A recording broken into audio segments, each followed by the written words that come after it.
ફરાળમાં આપણે મોરૈયો, શાક, પૂરી તો ખાઈએ જ છીએ, પણ જ્યારે વધારે દિવસ ફરાળ કરવાનું હોય અને કંઈક નવું ખાવું હોય તો આ ફરાળી મરચાના ભજીયા બેસ્ટ ઓપ્શન છે. બનાવવામાં પણ એકદમ સરળ છે અને ખાવામાં એકદમ ટેસ્ટી છે. તો આ રીતે એકવાર જરૂર બનાવજો. વિડીયો પસંદ આવે તો લાઈક આપી ચેનલને સબસ્ક્રાઇબ જરૂર કરજો. Happy cooking, enjoy eating. સૌથી પહેલા મરચાના ભજીયા બનાવવા માટે 1 કપ જેટલો ફરાળી લોટ લીધો છે, જેને આપણે એક મોટા વાસણમાં લઈએ. 2 ચમચી જેટલો તપકીરનો એટલે કે આરા લોટ લઈએ. આરા લોટને ફ્રેન્ડ્સ આપણે ઉપવાસમાં ખાઈએ જ છીએ.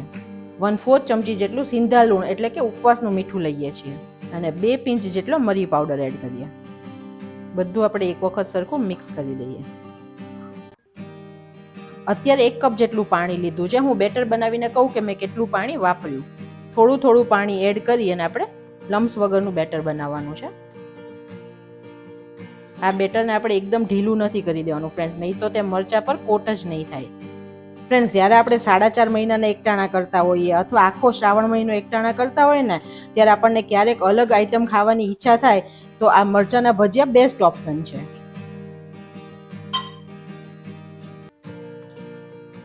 હવે આપણું ખીરું બનતું આવે છે. તેની કન્સિસ્ટન્સી પણ હવે સેટ થઈ ગઈ છે અને લમ્સ પણ નથી રહ્યા. તમને બતાવું, એકદમ સરસ પોરિંગ કન્સિસ્ટન્સીનું બેટર છે. રિબિનની જેમ પડે છે, વચ્ચે તે કટ નથી થતું.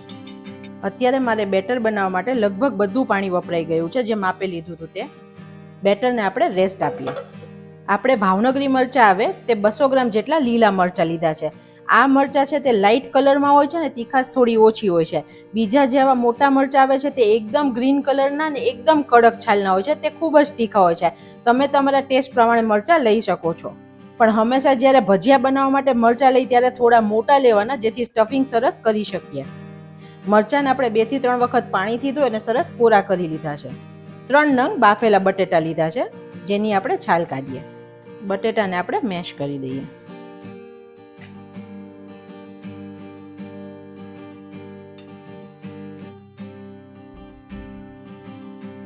એક ટુકડો આદુ અને 1 લીલા મરચાંની પેસ્ટ બનાવીએ. ઉપવાસમાં આપણે ગરમ મસાલો નથી ખાતા, તો તેની જગ્યાએ 2 લવિંગ અને 1 ટુકડો તજ આપણે તાજા વાટીને લઈએ, જેની ફ્લેવર બહુ સરસ લાગશે. સ્ટફિંગ બનાવવા માટે એક નોનસ્ટિક પેન લીધું છે અને ગેસની ફ્લેમ એકદમ સ્લો રાખીએ છીએ. 2 ચમચી જેટલું તેલ એડ કરીએ. તેલ થોડું ગરમ થાય એટલે 1/4 ચમચી જીરું એડ કરીએ અને 1 ચમચી જેટલી વરિયાળી એડ કરીએ. વરિયાળીનો સ્વાદ આ વઘારમાં ખૂબ સરસ લાગે છે. બંનેને આપણે થોડું થવા દઈએ. હવે વરિયાળીને જીરું થોડું સતળાઈ ગયું છે, પછી આદુ મરચાંની પેસ્ટ એડ કરીએ અને જે આપણે વાટીને તજ અને લવિંગ રાખ્યા તે એડ કરીએ. હવે બધું સરસ સતળાઈ ગયું છે અને સરસ સુગંધ આવે છે. પછી આપણે બટેકા એડ કરીએ.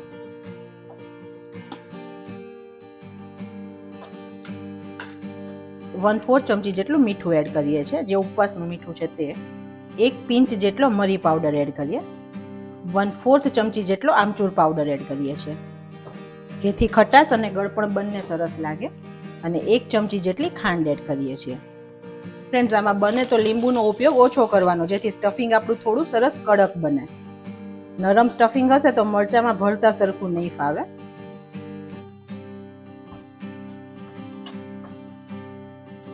ફ્રેન્ડ્સ, આપણે ટ્રેડિશનલ મરચાના ભજીયા તો ખાઈએ જ છીએ, પણ આ મરચાના ભજીયા પણ એટલા જ ટેસ્ટી બને છે. ખાલી આમાં હળદર જ નથી નાખી, બાકી બધો મસાલો આપણે કર્યો છે. આ ટાઈમે સ્ટફિંગ ચાખી લેવાનું. તમને કોઈ મસાલો પ્લસ કરવો હોય તો તમે અત્યારે કરી શકો છો. મને પણ મીઠું થોડું ઓછું લાગ્યું, તો હું બીજું 1/4 ચમચી મીઠું એડ કરું છું. થોડા ચટપટા વધારે બનાવવા માટે 1/4 ચમચી જેટલો આમચૂર એડ કરું છું અને 2 પિંચ જેટલી ખાંડ એડ કરું છું. ફ્રેન્ડ્સ, આમાં મસાલો થોડો ચડિયાતો હશે તો સરસ લાગશે. બધું સરસ મિક્સ કરી દઈએ. લાસ્ટમાં આપણે કોથમીર એડ કરી દઈએ. ગેસની ફ્લેમ બંધ કરી દઈએ છીએ અને બધું મિક્સ કરી દઈએ. કોથમીર પણ તમે જો ઉપવાસમાં ના ખાતા હોય ફ્રેન્ડ્સ તો તમે સ્કીપ કરી શકો છો. બધાના ઘરે ઉપવાસમાં ફ્રેન્ડ્સ અલગ અલગ વસ્તુ ખવાય છે, તો તમારા ઘરે જે ના ખવાતી હોય તો તમે સ્કીપ કરીને આ ભજીયા બનાવી શકો છો. સ્ટફિંગને આપણે પ્લેટમાં કાઢીને ઠંડુ થવા દઈએ.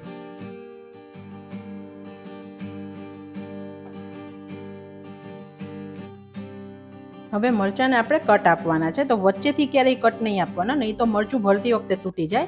આપણે સાઈડમાંથી તેને કટ આપવાનું, થોડી ઉપરની જગ્યા છોડી દેવાની અને થોડી આ નીચેની જગ્યા છોડી દેવાની, જેથી તે પૂરું ખુલી ના જાય. હવે જે વચ્ચે તેની નસ અને બી છે તેનો ભાગ આપણે કાઢી લઈએ, જેથી તીખાશ ઓછી થઈ જાય. ચમચીનો કોઈ પણ પાછળનો ભાગ હોય ફ્રેન્ડ્સ, તેને આવી રીતે કરશો ને તો બધા બી નીકળી જ જશે અને તેની નસ પણ નીકળી જશે. મરચાંને આપણે આવી રીતે હાથેથી સહેજ પોળું કરવાનું. સ્ટફિંગને અંગૂઠાથી આપણે પ્રેશર કરી અને ભરવાનું છે. આપણે સરસ મરચું અંદરથી સ્ટફ કરવાનું, કે તેનો જ સ્વાદ છે, સ્ટફિંગનો જ સ્વાદ છે ફ્રેન્ડ્સ આ મરચાંમાં. અહીંયા પાછળની સાઈડ પણ આપણે સરસ ભરવાનું.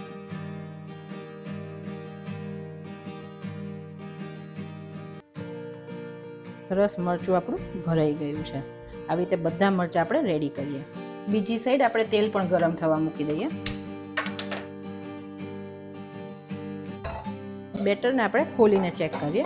બેટર પણ સરસ સેટ થઈ ગયું છે અને તેની કન્સિસ્ટન્સી પણ જુઓ ફ્રેન્ડ્સ, એકદમ પતલી નથી. જો પતલી હશે તો બેટર આપણું મરચાં પર નહીં સ્ટીક થાય. અને તમે જુઓ આખી ચમચીને આવી રીતે કોટ કરી દે છે, તો અત્યારે આ પરફેક્ટ છે. અડધી ચમચી જેટલો લીંબુનો રસ એડ કરીએ. 1 પિંચ જેટલો જ આપણે ખાવાનો સોડા એડ કરીએ અને સરખું મિક્સ કરીએ. ફ્રેન્ડ્સ, 1 જ પિંચ કરવાનો છે, બિલકુલ વધારે એડ નથી કરવાનો. અને સરસ મિક્સ કરી દેવાનું. આપણું જે તેલ ગરમ થયું છે તેમાંથી 2 ચમચી જેટલું તેલ લઈ અને બેટરમાં એડ કરીએ, જેથી એકદમ ક્રિસ્પી અને સરસ તેલ ભરાયા વગરના ભજીયા બને. સરખું મિક્સ કરી દઈએ.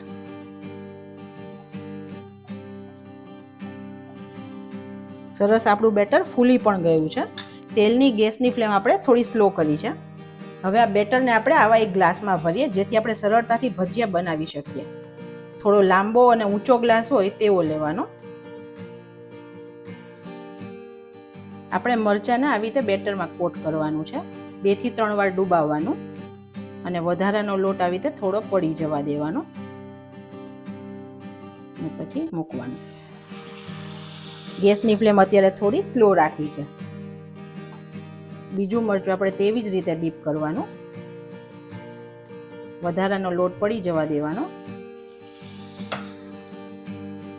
આપણે સરસ થોડા ગોલ્ડન થાય તેવા તેને તળી લઈએ. એકદમ સરસ ફ્રેન્ડ્સ તેલ ભરાયા વગરના ભજીયા તૈયાર થયા છે.